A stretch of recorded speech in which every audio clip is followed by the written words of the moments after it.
Sir ఎలా చూడాలి RK తొలి పలుకు పేరిట రాష్ట్ర ప్రజల ముందు రాష్ట్ర ప్రజలకు ఉంచినటువంటి విషపూరిత వ్యాఖ్యలు అసలు ఏంటి ఎక్కడికి పోతుంది మీడియా?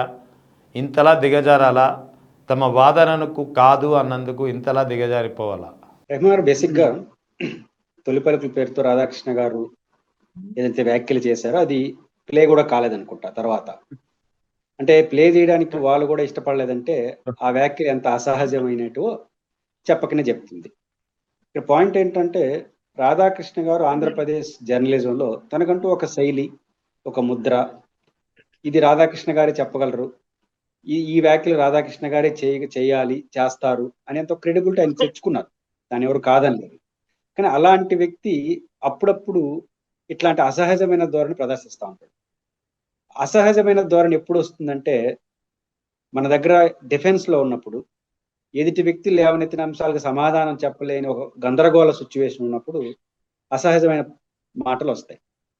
ఇక్కడ టాపిక్ ఏంటి? జగన్మోహన్ రెడ్డి గారు మావిగన్ పేరుతో మచిలీపట్నం, విజయవాడ, గుంటూరు ఒక ప్రపోజ్ చేశాడు. మావిగన్ పేరు పక్కన పెట్టండి. ఇప్పుడు అమెరికాలో పెంటగాన్ ఉంది. పెంటగాన్ పేరు బాగుందా? అంటే ఇప్పుడు బహుశా రాధాకృష్ణ గారు కానీ పెట్టుంటే ఆ మావిగన్ అనేది పెంటగాన్తో పోల్చుంటారు. అక్కడ అమెరికాలో పెంటగాను, ఆంధ్రప్రదేశ్ లో మావిగన్ అని ఏమైనా పోల్చుంటారు. జగన్ గారు పెట్టారు కాబట్టి కాదని. నేను కూడా ఒక రాయలసీమ మూమెంట్ లో ఉన్న వ్యక్తిగా జగన్ గారిని ఒక ప్రశ్న లేవనెత్తాం.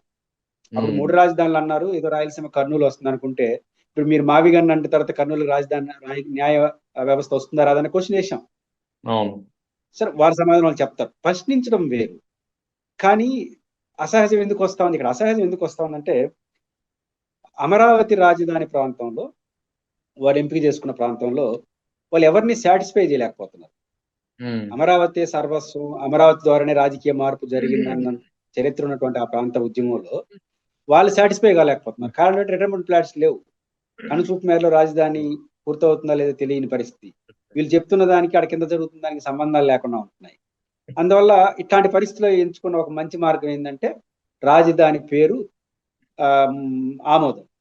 ఆంధ్రప్రదేశ్ రాజధాని అమరావతి అని రాజముద్ర ఢిల్లీ పంపడం. ఇది ఒక సాధారణ జరిగే జనరల్ ప్రక్రియ. దాన్ని ఒక అసాధారణ ప్రక్రియగా మార్చి ఇదే రాజధానికి మేము చేసిన అద్భుతమైనట్టు, దీంతో ఇంకా రాజధాని అయిపోయినట్టు, ఇంకెవరు దాన్ని ఏమీ చేయనట్టు ఇట్లా ఇంటర్ప్రిటేషన్ చేసి రాష్ట్రం అంతా గోల చేస్తున్న నేపథ్యంలో జగన్మోహన్ రెడ్డి గారు ఒక ప్రెస్ కాన్ఫరెన్స్ పైపించి ఒక మీటింగ్ పెట్టి ఏం చేశారు? రాజధానికి సంబంధించి స్పెషల్ అసెంబ్లీ సమావేశం పెట్టి రాజధానికి మేమేం చేస్తామో చెప్పలా, జగన్ ఏం చేయలేదు అవన్నీ చెప్పారు. అంటే జగన్ తిట్టడం కోసం ఒక స్పెషల్ సభ పెట్టుకొచ్చారు. అంటే రాజధాని గుర్తింపు, పార్లమెంటు, దీంతో ఇదే గొప్ప విషయం అనుకుంటా సమయంలో జగన్మోహన్ రెడ్డి గారు ప్రెస్ కాన్ఫరెన్స్ పెట్టి అమరావతి రాజధానికి ఉన్న పరిమితులు, భారీ ఖర్చుతో పోల్చుకుంటే దానికి ఆనుకొని ఉన్నటువంటి విజయవాడ, గుంటూరు, మచిలీపట్నం, మావిగన్ అనే పేరుతో ఇక్కడ బెటర్ కదా అన్నారు. ఇక్కడ కొంతమందిలో అది పనిచేస్తా ఉంది. ఏంటదంటే, ఒకటి, మీరు ఏం మాట్లాడుతున్నారు? అమరావతి రాజధాని ఎలా ఉంటుందంటే హైదరాబాద్కి మించి అంటున్నారు. అంతే కదా, దేశంలో నెంబర్ 1 అంటే హైదరాబాద్కి మించి ఉండాలి.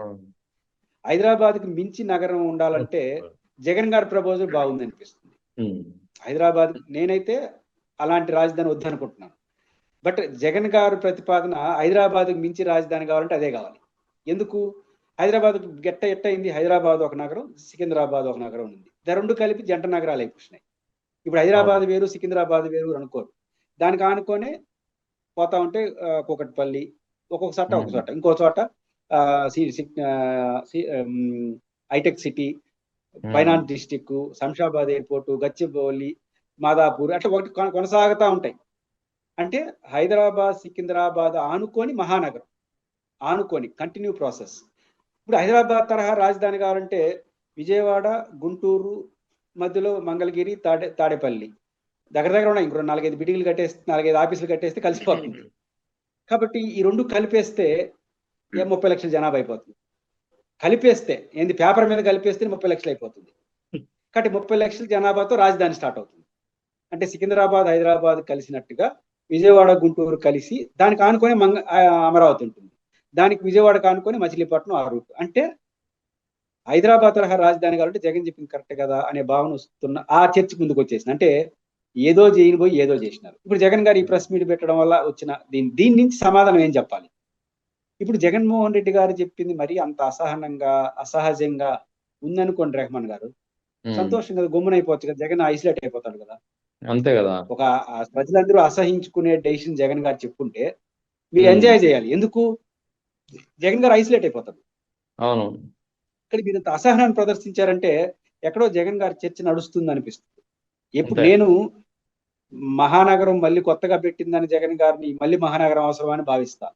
ఈ క్రమంలో మా రాయలసీమ అయిందని ప్రశ్నించేవాడిని కూడా ఇది హైదరాబాద్ తరహా రాజధాని కావాలంటే జగనే కరెక్ట్ అని నేను చెప్తాను. హైదరాబాద్ తరహా రాజధాని కావాలంటే ఇట్లాంటి క్వశ్చన్స్ వస్తున్న నేపథ్యంలో ఒక అసహనం రాధాకృష్ణ గారికి వచ్చినట్టుంది. ఆ అసహనాన్ని నుంచి ఈ అసహజమైన మాటలు మాట్లాడారు. ఎప్పుడు కూడా అసహనమే అసహజానికి దారితీస్తుంది. కాబట్టి రాధాకృష్ణ గారు చెప్పిన దాంట్లో ఒక విచిత్రమైన వాదన ఉంది. అదేంటంటే జగన్ ఏం చెప్తే వైసీపీ వాళ్ళు చెప్తున్నారు. ఇప్పుడు చంద్రబాబు గారు ఏం చెప్తే తెలుగుదేశం అది కాకుండా ఏరే చెప్తున్నారా? చంద్రబాబు గారు ఒక డెసిషన్ చెప్పారు, ఆ కనీస లాజిక్ అర్థం కావట్లేదు. ఇప్పుడు పవన్ కళ్యాణ్ చెప్పింది కాకుండా ఏది చెప్తున్నారా? మూడు రాజధానులు చూడండి. జగన్ గారు 3 క్యాపిటల్ అన్నాడు. కర్నూలు స్వాగతించారు, విశాఖపట్నం స్వాగతించారు, ఎవరు? వైసీపీ వాళ్ళు. చివరికి అమరావతి నుంచి వెళ్ళిపోతున్న రాజధాని అనుకునే వాళ్ళు కూడా స్వాగతించారు. పార్టీ బాస్ చెప్పిన తర్వాత వాళ్ళ అభిప్రాయాలతో సంబంధం లేకుండా స్వాగతిస్తారు. వ్యతిరేకించేది ఎవరు? ఇంక వెళ్ళిపోవాలనుకుని వ్యతిరేకిస్తారు, ఈ పేరుతో వెళ్ళిపోదామని. తెలుగుదేశం కూడా అదే కదా, జనసేన కూడా అదే కదా. ఇప్పుడు తెలుగుదేశం పార్టీ ఎమ్మెల్యేల కూరికి అసంతృప్తి లేదా ఈ మొత్తం ప్రక్రియలో? వాళ్ళు మీరు ఎప్పుడైనా ప్రైవేట్ మైకులు పెడితే చెప్పట్లేదా మీలాంటి వాళ్ళకి? మైకిల్ ముందే చెప్పిన దానికి మైక్ మీరు ఇంటర్లో 100 మంది తెలుగుదేశం వాళ్ళతో చేస్తుంటారు, వైసీపీ వాళ్ళు చేస్తుంటారు. మైకిల్ ముందు చెప్పినవన్నీ మైకి తర్వాత చెప్తున్నారా? ఇది వేరే విషయాలు చెప్పట్లేదా? కాబట్టి పార్టీ బాస్ చెప్పిన తర్వాత అవుతుంది. అయితే రాధాకృష్ణ గారు కానీ ఏబిఎన్ కానీ జగన్ కీడు చేయనిపోయి మేలు చేస్తున్నారు. అదొక విచిత్రమైన లాజిక్. ఈ ఓడిపోయిన తర్వాత, ఓడిపోకముందు ఏదో చేసినారు కానీ ఓడిపోయిన తర్వాత కీడు చేయనిపోయి మేడు చేస్తున్నారు. ఎట్లా అంటే చూడండి, జగన్మోహన్ రెడ్డి గారు భారీ ఓటమి చెందిన తర్వాత జగన్ మళ్ళీ వస్తే, ఈ చర్చ పెట్టిన ఫస్ట్ ఏబిఎన్ వాళ్ళే, అంటే మళ్ళీ వస్తే జగన్ పీల్చుకు తింటాడు అని చెప్పదలుచుకున్నారు మీరు. కానీ ప్రజలు ఏమనుకున్నారు? మళ్ళీ వస్తాడంట జగన్ అనుకున్నారు. మీరు మళ్ళీ వస్తే అని మీరు అన్నారు, మళ్ళీ వస్తాడంట అని జగన్ అనుకున్నారు జనం. ఇప్పుడు కొత్తగా ఏం మాట్లాడుతున్నారు? జగన్ ఏం చెప్తే అంటారు? చివరకు భార్య మీ భార్య కాదు మీ చెల్లి అంటే ఆమె కూడా పెళ్లి చూపులు చూపిస్తారంటే ఇంకా జగన్ ఏం చెప్తే గుడ్డిగా ఫాలో అవుతారని చెప్పదలుచుకొని మొత్తం మీద మీరు మంచోళ్ళు కాదని చెప్పదలుచుకున్నాడు, దుర్మార్గుడు అని చెప్పదలుచుకున్నారు. కానీ జనంకి ఏం రీచ్ అవుతుంది తెలుసా? ఇంత ఘోర పరాజయం అయినా మామూలుగా భారీ ఓటమి చెందిన పార్టీలో తిరుగుబాట్లు వస్తాయి, అసంతృప్తి వస్తుంది. ఎప్పుడు కూడా అధికారంలో ఉన్నప్పుడు ప్రశ్నించరు, అధికారంలో లేనప్పుడు క్వశ్చన్ చేస్తూ ఉంటారు. కానీ జగన్ ఏం మాయ అంటూ తెలియదు. కానీ అధికారం పోయినా అధికారంలో ఉన్నప్పుడు ఎట్లున్నా అట్లే ఉన్నారు, కింద వాళ్ళు కూడా అట్లే ఉన్నారు. లేకపోతే ఒక ఎంపీ పోతున్నాడంటే ఇంకో 2 పోతారంట, పోనీలే అన్నాడు. ఇది ఆయన ఇచ్చిన సమాధానం. కాబట్టి ఇట్లాంటి మొండి అయినా సరే వింటున్నారంటే జగన్ ఓడినా ముఖ్యమంత్రిగా ఉన్న పవర్ఫుల్ పార్టీ లీడర్ అని మీరు చెప్పదలుచుకున్నారు.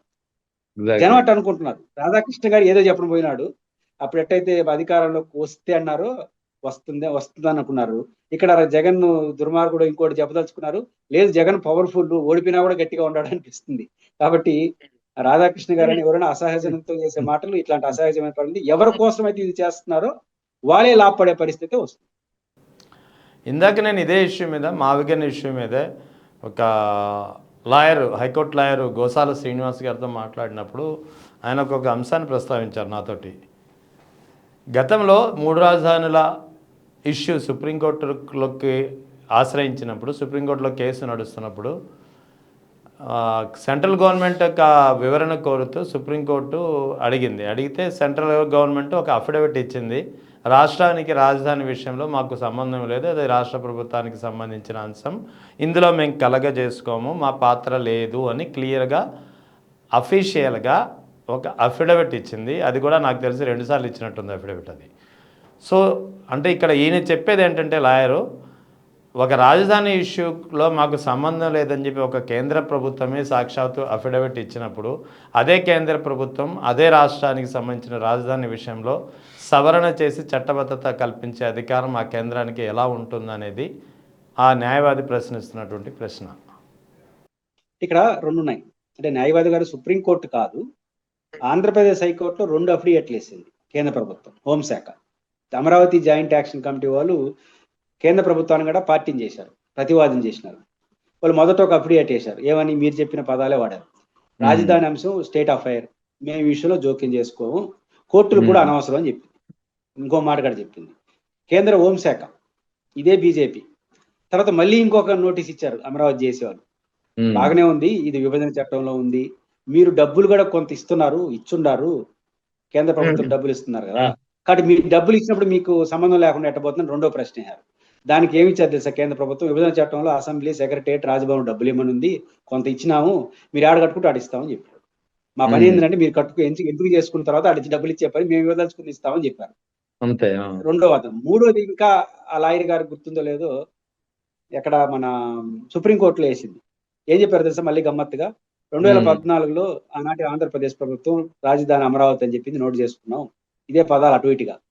2019లో కొత్త ప్రభుత్వం వచ్చింది, అది 3 రాజధాని అని దానిగా నోటు చేసుకున్నాం, ఇంకేదైనా కొత్తది వస్తే మళ్ళీ చెప్తామని చెప్పింది సుప్రీంకోర్టు. మా పని ఏంటంటే కేంద్రం ఏదైనా రాష్ట్ర అధికారం ఇస్తే మేము నోటు చేసుకుని రికగ్నైజ్ చేయడం, అది అటకారం కాదు. కేంద్రం రోల్ అంతే. ఇప్పుడు రాష్ట్రంలో నేను యాడ్ నుంచి పరిపాలించాలని నేను చెప్పకుండా మీరు చెప్తారా? అంతే కదా, కేంద్రం అంటే చెప్తుంది. కాబట్టి మీనింగ్లెస్. కానీ ఇంకో ప్రశ్న వస్తాను అందరికి, నాకు కూడా అర్థం కావట్లా, కాన్స్టిట్యూషన్ చదవాలి ఇంకా. అసలు మీరు ఈ ప్రశ్నలు వేసిన బీజేపీ నాయకత్వ కేంద్ర ప్రభుత్వం ఆంధ్రప్రదేశ్ అసెంబ్లీ తీర్మానం చేయడం ఏంది, మీరు చట్టం చేయడం ఏంది పార్లమెంట్ లో? అదే కదా ఇప్పుడు చట్టం కాదు, ప్రశ్నిస్తున్నది అదే. కాబట్టి చట్టబద్ధ చట్టం అవుతుంది. కాబట్టి అదొక విచిత్రమైంది. అసలు కాన్స్టిట్యూషన్ లో రాజధాని అనే పదమే లేదు. Principal seat of chief minister, ఇది కేకే వేణుగోపాల్ గారు చెప్పారు. పాయింట్ ఏంటంటే రాజధాని ఇప్పుడు ఆంధ్రప్రదేశ్ కి, ఇప్పుడు ఇంత మాట్లాడుతున్నారు కదా, చాలా విచిత్రంగా ఉంటుంది. ఇప్పుడు ఇంత మాట్లాడుతున్నప్పుడు ఇప్పుడు రాజధాని ఏది?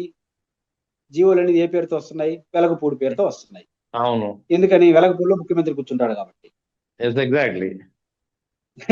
కాబట్టి సో ముఖ్యమంత్రి ఎక్కడ కూర్చుంటే అదే రాజధాని. అంతే. రాజధాని అంటే ముఖ్యమంత్రి రోజుకోసారి కూర్చోడు, దాని ఉద్దేశం అది.